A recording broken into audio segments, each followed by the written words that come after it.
now the game is changing. If you want to really increase your reach and exposure as an expert, you absolutely have to use video. It has to be a very core part of your strategy. Welcome to the Simon Says Video Podcast with your host, me, Simon Banks, where we talk about all things video and how this powerful medium can help you grow your business. We focus on how you can get a return on any video content you create. We talk about strategy, production, content, distribution, marketing, how you can get visible, gain new leads, and get new clients. And now, on with the show. Joining me this week is Jane Bayler. She calls herself the Smart Connector. She's a passionate serial entrepreneur, brand marketer, and business growth exploder who helps overlooked and undervalued B2B consultants and service providers generate consistent, scalable revenues through becoming the go-to authority in their sector. Jane spent 20 years in global advertising and brand marketing. She scaled and sold her London brand identity business to US communications group Interpublic. Today, her number one focus is the Ideal Client Success 90-day accelerator program, which she runs. Jane also has a highly successful podcast called The Smart Connector, of which I've been a guest on. I've also consulted with Jane through some of her video challenges. Jane, thanks for joining me. Welcome to the show. It's good to see you, Simon. It's just great to be here. I've been looking forward to this interview a lot. Now, I love the term Smart Connector. I think it's really cool. So what is a Smart Connector? Or why are you a Smart Connector? Yeah, so Smart Connector is really about the power of communication and actually cutting through. And to me, connection exists on three levels. So there's connection to self, which is really self-awareness and an ongoing dialogue really with yourself to make sure that you're always the clearest and the most focused version of yourself that you can be at any given time. And then there's interpersonal connection, which is to do with communications in your daily life, one-to-one conversation, just making sure that, again, you're very congruent with who you are as a person and that you communicate in an intelligent, emotionally intelligent way and a smart way that is reflecting your goals, your desires, your values, and all of those kind of things. And also connection it can exist at a one-to-many level, and that is the thing that I'm also really passionate about, because how do you actually take your message out to the world? And how do you make that as strong and as powerful as it can be in this very, very busy, saturated environment that we inhabit online? Well, this sort of segues very nicely into what I really want to talk about is how video actually helps you be a smart connector as well. I mean, yes. As you know, my mission is to help businesses create consistent video content, because I believe that video is a great way to connect, especially if you can't do one-to-one these days. So Jane, tell me where you are with your video journey. I know you do video content, but what sorts of videos are you creating? Yeah, so I was really very underconfident with video when I started. I had a few little forays into doing things like Facebook Lives, and I was like, oh, I really hate this. And like many people, you get very self-conscious about the way you look, because when you do video and you watch it back, you think, oh my God, I didn't notice this about myself. And I think everybody thinks that, even people who other people might think are conventionally good looking. I think everybody has to get over that hurdle of how they appear on camera, because we're always our own worst critics. So I didn't really like the way that I showed up on camera to begin with. And I had to find a way to get over that, because you really do have to get over it, because video is an extremely powerful way of cutting through the noise. It's, as you said, it's the way that you evolve relationships online. It is the most powerful medium by a long way. And the way that I sort of segued into it was by doing interviews for my Smart Connector podcast. And that was the thing that gave me more confidence and just let me relax in front of a camera, because the spotlight wasn't entirely on me. I guess that's a great way of starting with video, is actually interviewing other people. Now, you're not alone. I know, I mean, I would say 90% of people I've ever interviewed, and I've interviewed thousands of people in my career making videos for businesses, no one likes the way they look and sound. But, I admire the way that you've sort of had to push through it. A lot of people would do one video and they give up. They go, yuck, I hate myself, hate the way I look and sound, never doing video again. But what I like about you, Jane, is you've actually pushed through and go, right, I'm not confident in front of camera. Most people aren't, by the way, but, it is about practice. And I guess that's one of the tips and takeaways here is actually, you're not alone. You just have to keep turning up, being present in front of a camera. And have you got used to it? Has it helped over the amount of time you're doing your podcast? You do an interview a week. So has it become easier now to turn up in front of the camera? Yeah, definitely. I think you're so right. Practice does make perfect for sure. And really, my medium is the written word. I love writing, and I'm actually not an extrovert. I'm more of an introvert. I'm always somebody who would be happier behind the scenes, as it were. I like working with clients, helping clients. I'm a very creative person. But as you said, you just need to get over yourself and get out there, because it's a business issue, really. You cannot afford to stay invisible if you want to have an expert business and you want people to buy into the product or service that is all about you. You have to do it. There is not an option. So what would your advice be for those who are resident about getting in front of a camera or doing video? Because I know lots of people love the idea of video, but they just don't do video. No. So I think start small, and you don't have to put it on social media to begin with. We all have smartphones, don't we? So you can record yourself on a smartphone, and even if you absolutely hate it, it doesn't matter, because no one's going to see it, right? I mean, you can even, I remember it was one of my mentors, Rob Moore, that gave me this tip, but he said you can even do a Facebook Live without going live. You can, so you can practice Facebook Lives without everybody seeing it. And personally, I still find the thought of doing a Facebook Live totally intimidating. I do not want to do it. And actually, I don't really like watching other people's Facebook Lives, because most of the time people are not sufficiently charismatic or interesting or clear enough in order to do a good Facebook Live. So I was one of those people. I thought, when I felt under pressure and put on the spot, and I thought, now I've got to do a Facebook Live and it's got to be good, I just didn't think that I did a very good job.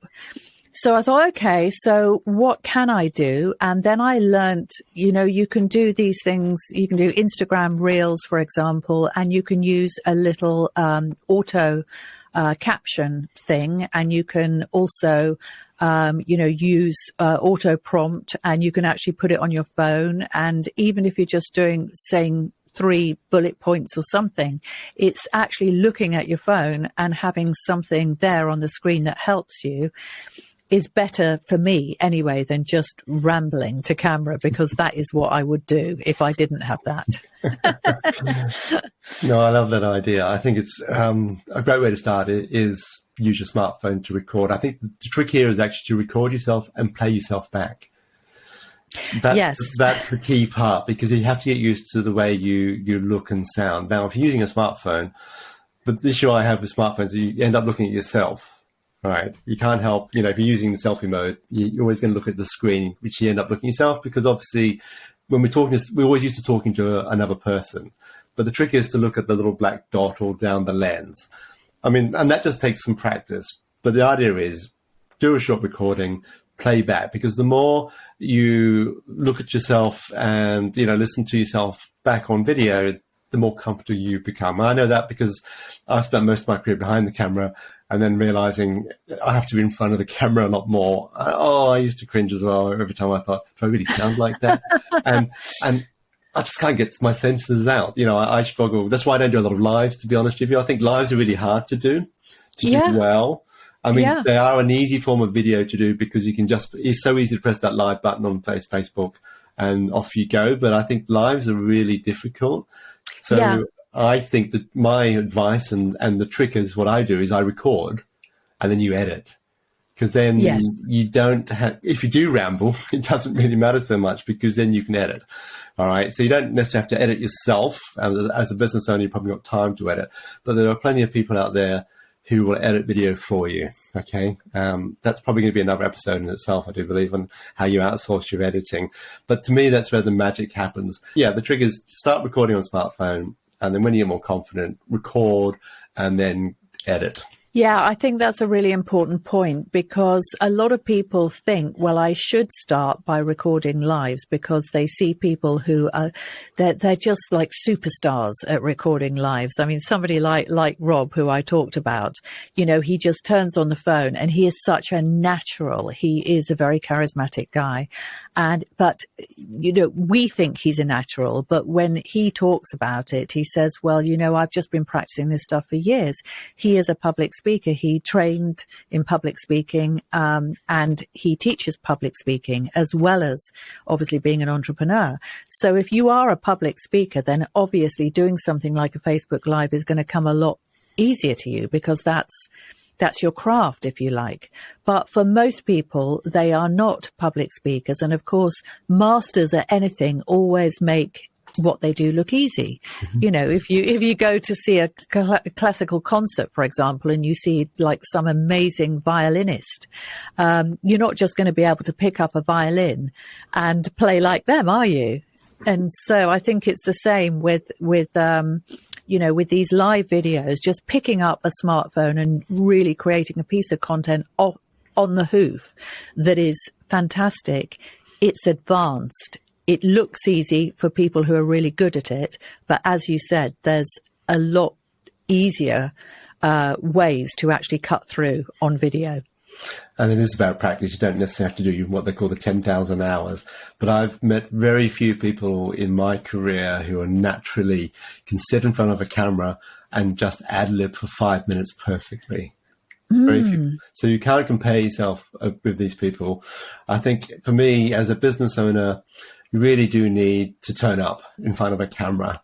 Okay, and it needs to integrate with the other marketing as well. But on this day and age, we're now in 2023, you can't afford to ignore video or say, no, I'm not going to do video, it's too hard. And do we need to do video?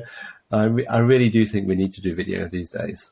We do. We absolutely do. And the thing that I've noticed, which is quite interesting, is that there's also a generational thing because I grew up in a time where reading was how you got information.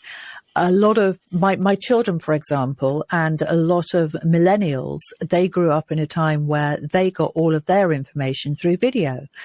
So they are not necessarily readers and they actually struggle with absorbing information through the written word. And I've definitely noticed that as a trend. So, you know, if you're appealing to the baby boomer market, well, that's fine because they will potentially read more. But you do, you know, the younger the target audience you have, or if you want to appeal to a broad target audience, the more important I think it is to use video. No, I agree. I mean, a lot of my clients are baby boomers, you know, or Gen X.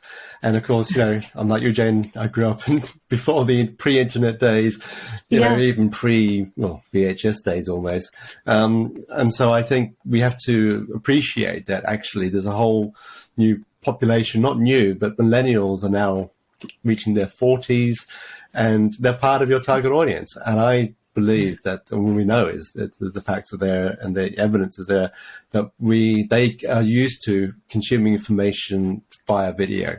And I think I've worked with a lot of businesses who don't want to use video. They just think we don't need video. But I think, you know, I think you're missing out on a whole opportunity here of an audience that actually consume most of the information by video now. But I also think you do need to create not just video, right? But you need to also appeal to how people do consume information. So people, if your target market is baby boomers, they're more likely to want to read something. Some of us are kinesthetics. We want to be able to read. Some of us are auditory. We want to be able to listen to a podcast. And people like me who are visual. So I would much prefer to watch a video. And I believe that, the way to do that is do the hardest part first, which is actually creating video content. And from that, you can create a podcast or an audio file from that. And from that, you can actually get it transcribed, and then you can create written word as well. So basically, you're doing one piece of medium, but creating 3 pieces of content or more. You're right. When you record a video and then you repurpose it across those different formats, you're basically making use of that content, and you're meeting people where they are, whatever their psychological makeup and preferences, and that's the power of it. It starts with a video, and then you can take it out to all those different forms, can't you? And you've got to create content for your audience, not for you. Yeah. I think quite often businesses look at, they think this is what we will create. So they look at content from their perspective rather than their audience perspective. Yes, I think they do. And of course, that is a really big mistake, because we are not going to be buying our own stuff, are we? Really. So, why ask ourselves what we like? And I agree. I see this all the time as well. It's like, well, I like this. Yeah, but you like it. That's fine. But have you actually asked your clients or your customers whether they like it or what they want? Because that's how you evolve a product that the marketplace is going to buy, right? You have to ask your audience. Yes. Yes. You need to understand what they want rather than what you think they need, almost. Yes, exactly. So Jane, what type of video content are you creating at the moment? Recently, I did I actually work with a videographer. So I'm creating some funnel. I have created some videos for my new funnel. So this is obviously evergreen content. So it was very structured. I also used auto prompt because the messaging had to be extremely tight. Because the whole point of it is to create a client attraction campaign. So in terms of the messaging, it had to be very, very, very precise, because each video was addressing different points, shall we say. So it had to be planned very, very carefully. So I went down to Cornwall, had a really nice time, and recorded that in a studio with a videographer who was managing the auto prompt. And yeah, that was great. I loved that experience, and I love working with videographers. I've got to admit it. It's a lot more fun for me than trying to do it all myself. But of course, unfortunately, we don't have our own personal videographers, and you have to pay them quite a lot of money. They don't come cheap. So obviously I have my setup at home, and that's what we're talking on now. And this is what I use for my podcast. So I've got a very nice microphone. I've got all the kit. I've got the lights. I've got I've got various bits of kit in order to be able to show up and do my podcast and do these kind of interviews and actually look reasonable and have enough light on my face and sound reasonable as well, because the sound quality also matters a lot, doesn't it? For those who are listening, you might want to check out the YouTube video where you can actually see Jane as well. It's a great setup, and I really recommend that you have this, what we call a permanent setup, like I have in mine. I've got a little home studio as well. I've got a permanent camera, I've got lights, I've got a microphone as well. It does make it a lot much easier. All I find is that you can come into my space here, I can just turn everything on and press record, and off I go. I don't have to worry about having to set the tripod up or putting the lights up and getting the mics in. So it's much more consistent. Now, in an ideal world, a videographer is great. If you can afford to outsource the filming side of it, you can indeed. There's pros and cons with that. Pros are, it makes your job easier, you get a much better result, but there's a cost to that. I am seeing a trend, maybe it's not much a trend, but it does actually make business sense for lots of larger businesses who are actually employing videographers now. So they're bringing them in full time into the business because they understand the need that they have to create consistent video content. And you don't necessarily have to create a video every day. Like you said, Jen, I mean, it's hard to generate a piece of video content every day. especially if you're a business owner and you've got clients to serve and you're doing business things, it's much easier to actually probably what we call batch record. If you can set aside half a day a month to record 4 videos, 5 videos, which then get someone else to edit, and therefore you have at least a video a week to publish. But what I like about you, Jane, you're not just doing it for that side of it, what we call social media, the awareness, you're actually doing it for sales as well. All right. So you're creating video content for lead generation and to convert leads into sales using video. Talk to me a little bit about how you're using video in that regard. Yeah, so it's very, very, very different. And I talk to my clients quite a lot about this. So I talk about it as use the theatre analogy sometimes and say, look, this is kind of like, front of curtain and behind the curtain. So behind the curtain is the front, or the front of house, and back of house, or whatever. So the social media stuff that you do is disposable. Even if you're doing something for YouTube, if you create a volume of content, then people are quite forgiving if it's not every single piece is perhaps as focused or as tight as you would like. I suppose that's arguable, really. You might disagree. But the thing is, when you're creating what I call a client attraction campaign, which is basically taking the place of you showing up, say, at a networking meeting or, on a Zoom call or, face to face, and actually doing that selling to somebody so that they end up saying, I want to buy what you have, then it is, well, as I said, it has to be planned very, very strategically. The positioning of what you do, the messaging, answering the objections. It's almost like your client is having those, is coming back at you with those objections or those questions or whatever, but they're not actually there in person.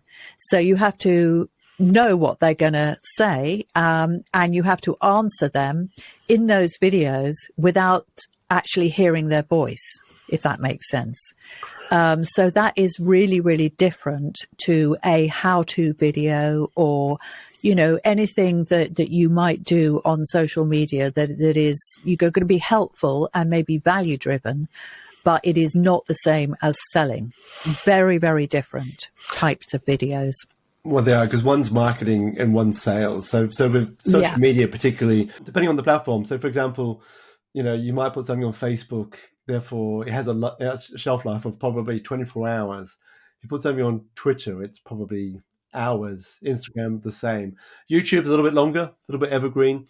But I think if it comes to sales videos particularly, yes, you do want a bit more consideration and thought, not just about the messaging, which is really important, but also about the production as well of that. So obviously, if you're doing if you're selling particularly a high ticket item, you want to make sure that you come across as professional. So the video has to look and sound really good, because you want to use that many times. And of course, there's these sales videos are actually going to help convert a lead into a client. So therefore, it's worth an investment.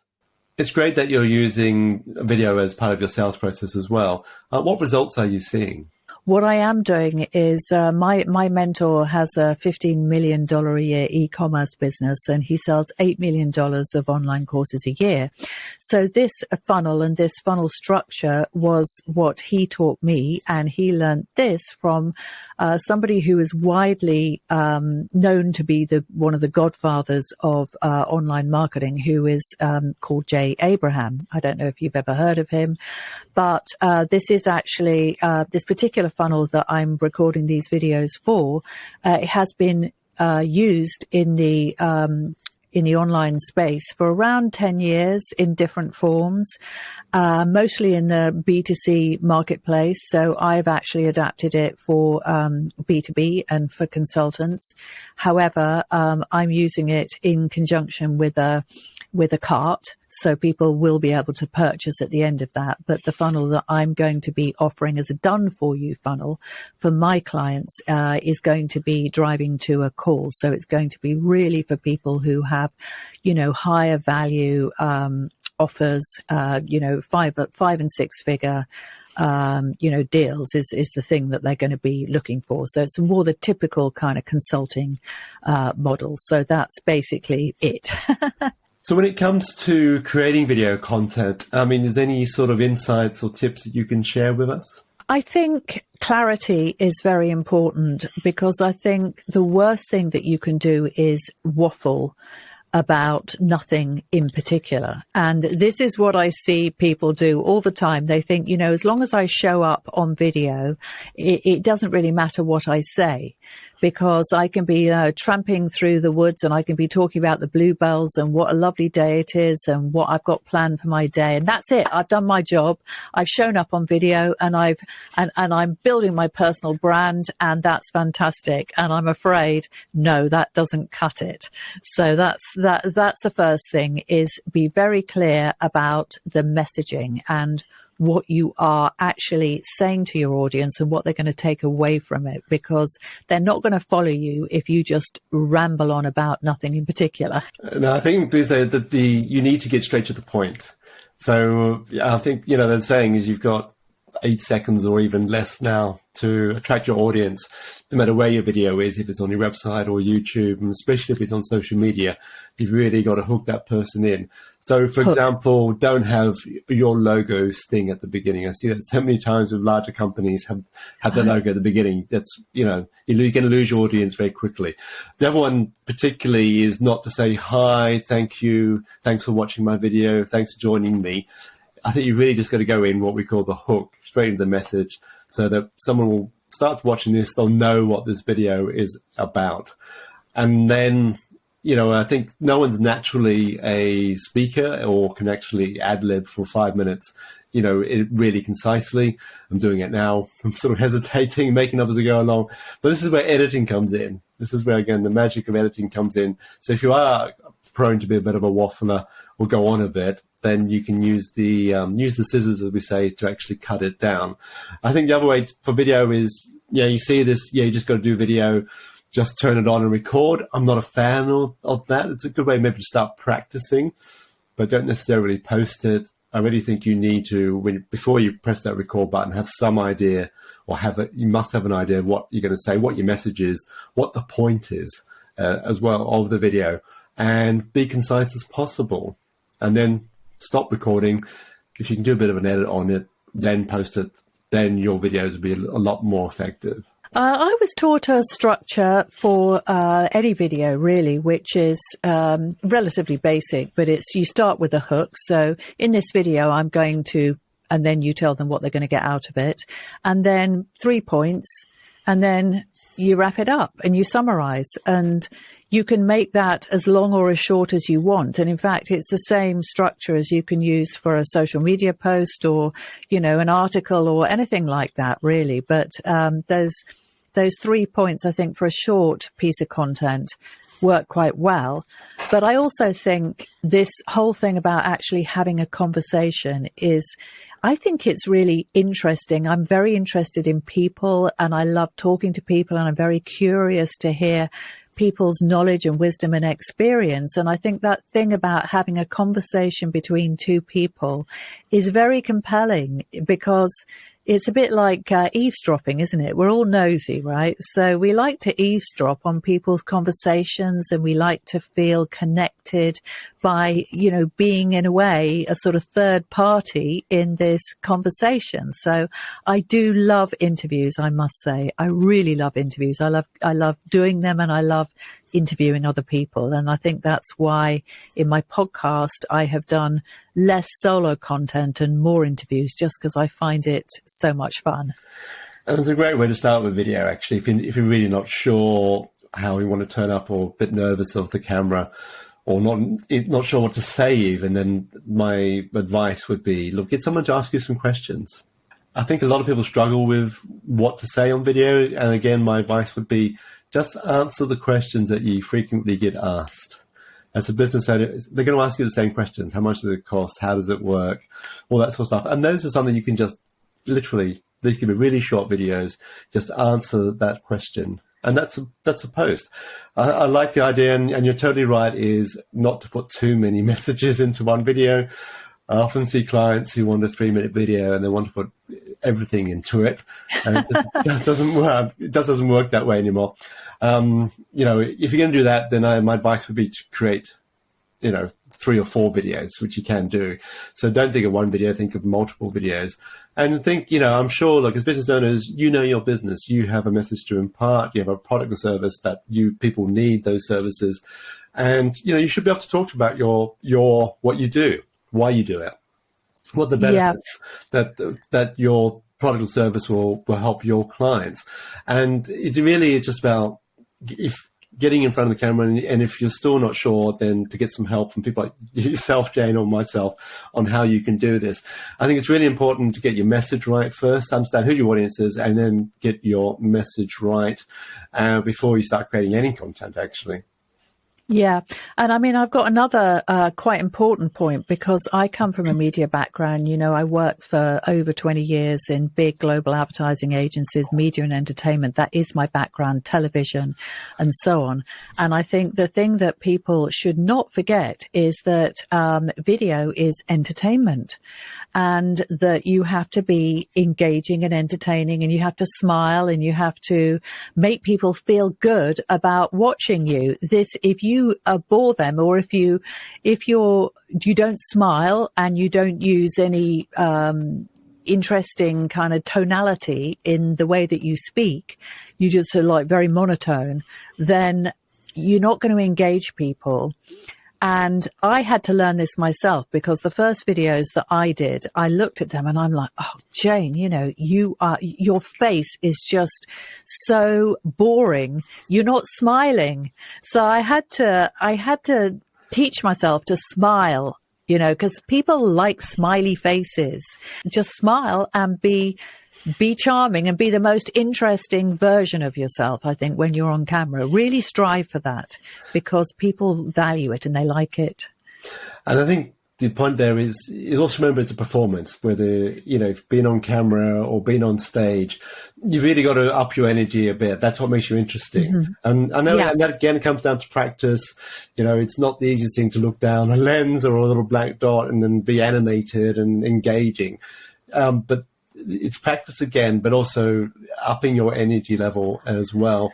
And being you. I remember when I first been on camera, I just thought I was so wooden and flat. For me, I wouldn't use an auto cue or teleprompter, because then I end up just reading the content off the screen and you can see my eyes move. So I think there's a bit of obviously you've probably mastered that more than others, but I think I have clients who say, I can't memorize all this. Can I have a teleprompter? And I go, well, we can, but I discourage them from using it purely because unless you've had practice using it, you will come across as just reading.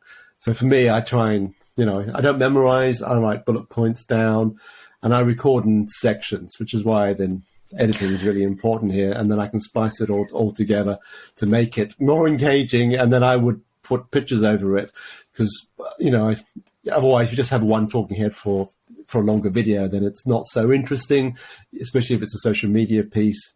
Probably different if you're doing online courses or training, it's different. But, you've just got to try and make your content interesting to make it more engaging. And then that's where editing, again, if you can cut the shots, different shot sizes, add different shots in, just makes your videos, I guess, more watchable in a way, and that your audience will watch them for longer. Yeah, exactly. And as I said, coming from a television background, the power of editing is phenomenal. And that's why all these reality TV stars, they get upset when they see the finished version of whatever it is, Big Brother or Love Island or whatever, because it's like, well, I'm not like that. And it's like, well, I'm sorry, but, you signed up for this. So you signed up for this program, which is entertainment for the masses. So they're going to obviously pick the parts of you that are the most entertaining for the audience. Editing is incredibly powerful. And I think what you were saying about the way that you do it in chunks and sections, I think it's the very best way to do it. But the thing about auto cue is that, all of the newsreaders on the daily sort of TV program, like GMTV and so, they're all reading from auto cues, but they look totally natural. And the reason why is because they do it day in, day out, and they've mastered it, and it's a skill like anything else. I mean, no, AutoCue is great if you've got large amounts of content. So if you are doing, online training or training video, it does really help. But it is something it's a skill that you need to learn. It's a skill. Yeah. And if you can learn it, it's great. It does make, recording video content much easier. But for us mere mortals like myself, then I haven't mastered it yet, so I prefer to do it. And I do it on chunks because I think if I do it this way, I'll become across much more naturally rather than otherwise you tend to be getting a bit monotonous by reading. And I can see, I've tried it. I do have AutoCue. I have got it. I have tried it before, and you can see the dots of my eyes moving, and it's like, no, okay, I'll have to go back to sort of, delivering in chunks and then editing it afterwards. Yeah, I mean, I think for me, I'm an exceptionally fast reader. Don't ask me why, I just am, and I always have been. And that does help with AutoCue because I can take in like a whole chunk of text and then I can just regurgitate it very quickly. So my eyes don't go like that. But that is just simply because I am a fast reader. There's no particular merit in that. It's just something that, because of that, I can do AutoCue and it looks okay now. But when I first did it, awful. Absolutely awful. As you said, completely wooden. The pace was all wrong. I sounded very slow and dreary and dull. And then I sounded like I was kind of Minnie Mouse on helium when I tried to speed it up. And, it's everything with everything on video. It is practice, isn't it? It is indeed. And you've done really well, Jodie. What I've seen you do, and it's great because I've helped you with some consultation, just sort of help you guide you in the right direction, and I love the way you've taken it on board as well. I mean, before we wrap up here, Jane, I mean, I know you're a marketer, you're an expert in marketing.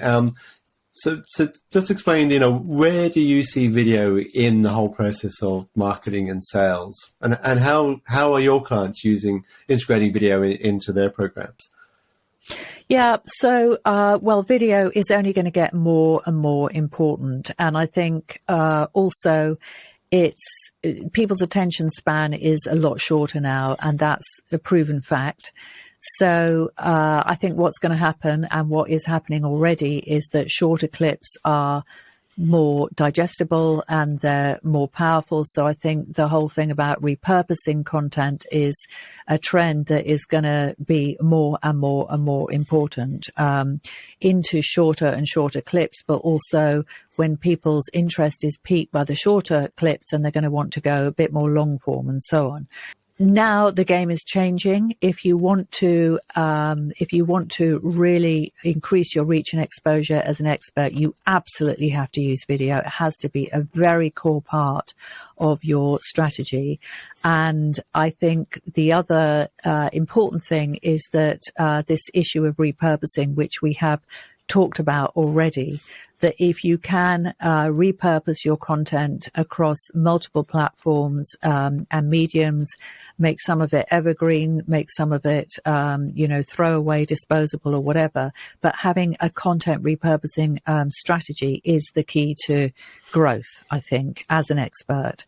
So I am, certainly that's on my kind of radar. I actually want to start another podcast. I've really loved the Smart Connector, but it is an interview show. And some people have said, well, just put more solo content into it. But I quite like it as an interview show. I really enjoy it. I look forward to, my weekly interviews with people, and I learn so much, and I love that.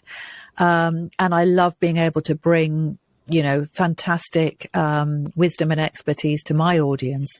No, that'll be amazing. I mean, I know you've got so much knowledge and insights you can share. And I really think when it comes to video, it can be seen as expensive to produce. And I don't think businesses actually repurpose it enough.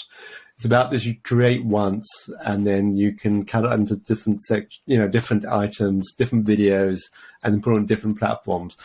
And I think particularly when it comes to different platforms, I don't think you can create the one piece of content necessarily will work across all different platforms. Depends on what your strategy is when it comes to content creation. Video, it needs to be part of your overall business and marketing strategy.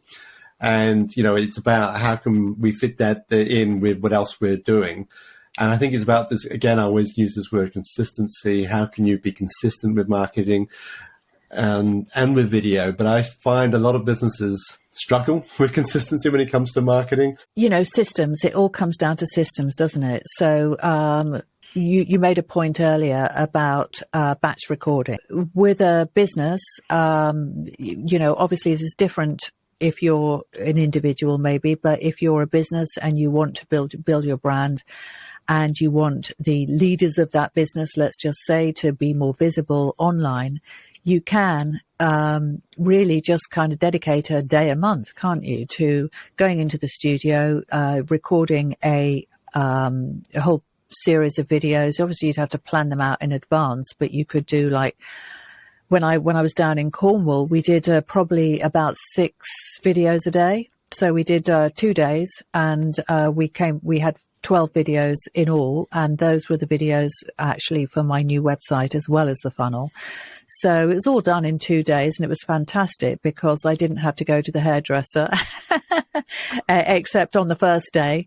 So the hair it lasted for a couple of days, and it was all done, and that was fantastic, and it wasn't very much time out of the schedule. So I think for busy business owners who've got businesses to run and they've got budgets and so on, definitely just go in the studio, get it done over a day or a couple of days or whatever, and then, get it repurposed and get it distributed. And that's the time efficient and economical, but less economical way to do it, I should say.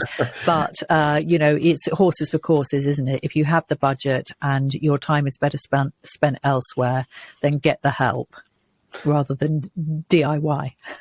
And I think that is the most effective way of doing it as well. In the meantime, Jane, where can people connect with you? Yeah, so I'm on LinkedIn every day. So LinkedIn is a very good place to find me. Just look for Jane Bayler. And I've got a website.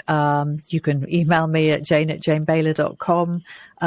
So really on all the social media platforms, Instagram, Facebook. I don't go that much on Twitter, but I do have a presence there. So yeah, I'm not that hard to find. And of course, you can also listen to my podcast, The Smart Connector, which is available on all the podcast platforms, including Spotify and, everywhere really. And that's in the top 2.5% globally. So it's a pretty good podcast and it's done quite well. So if you're interested in entrepreneurship, and Simon's interview was fantastic. So definitely go there and listen to the interview between us because you will love it. Thank you, Jane, so much for that endorsement. Thank you so much for joining me today. It's been a pleasure to have you on. Thank you so much, Simon. I really enjoyed our interview together and look forward to seeing you again soon. So I hope you enjoyed that episode.